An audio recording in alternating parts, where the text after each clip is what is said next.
don't know how to introduce. For me, she's an iron lady. She's a big pillar of support for our family. She is someone who's dedicated her life, her entire soul, for women and their suffering. She is now for me and has always been an auntie.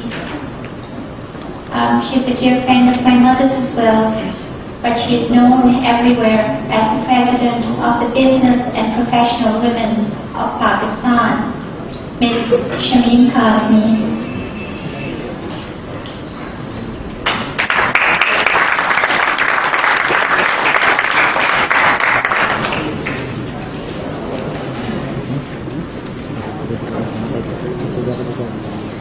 Shukriya for the answer. I will be bilingual today in both English and Urdu, and I won't waste time. I'm grateful to all our London speakers who are here, especially our guests from abroad. I don't know what motivated them to come here and listen to us. Perhaps your Honorable Ramsey Clark Saab will answer this question. Why he came to Pakistan? What motivated him to come here and listen to our voice? We all belong to the third world, which nobody seems to be clear these days. Mind is right. This is the slogan of the day as we experience now.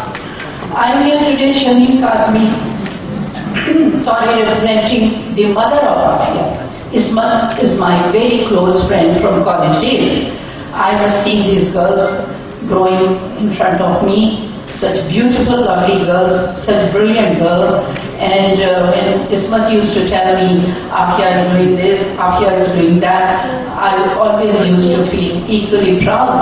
Look at a girl from Pakistan going abroad, doing her PhD in a subject which very few girls go and do it. And I always admired her, and whenever she came to Pakistan, she found time to see me. Auntie, what are you doing about women of Pakistan and this and that?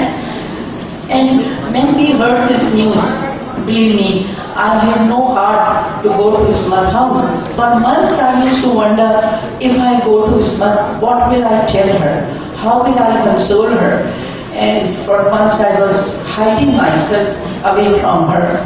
But once I took my courage, I went to her house. And Ismat and myself, we both proved very courageous women. And we talked about the whole story, what happened.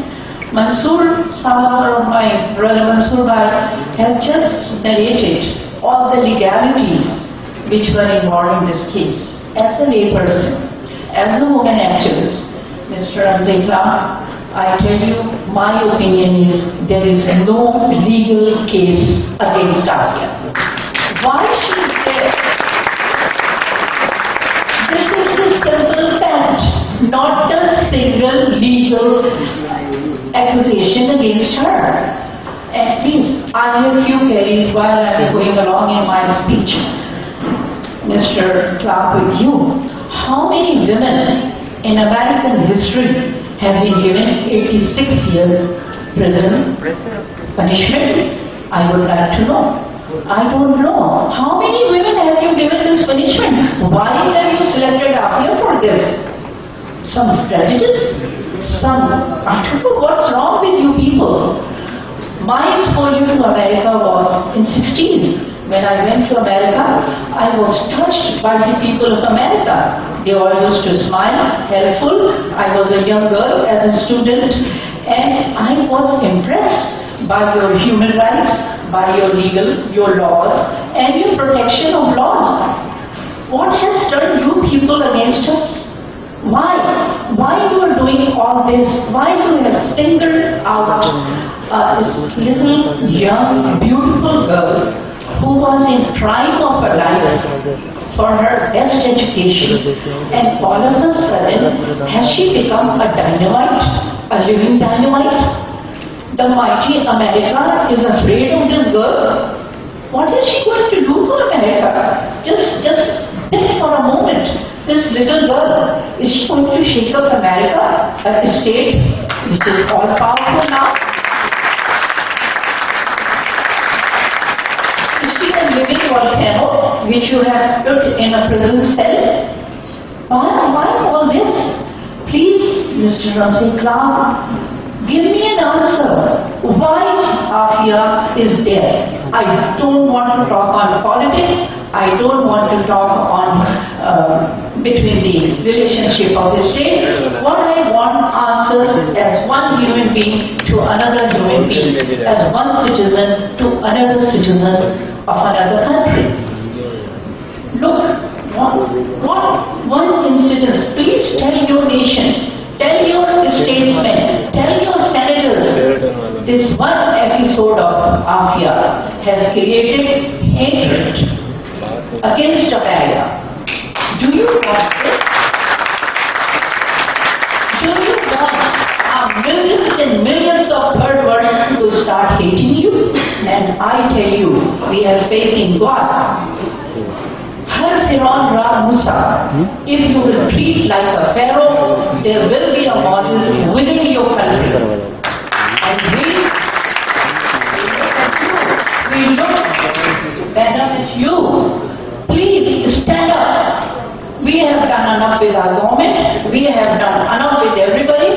I know how Fawzia has been knocking every door, every parliament member, everywhere in this country.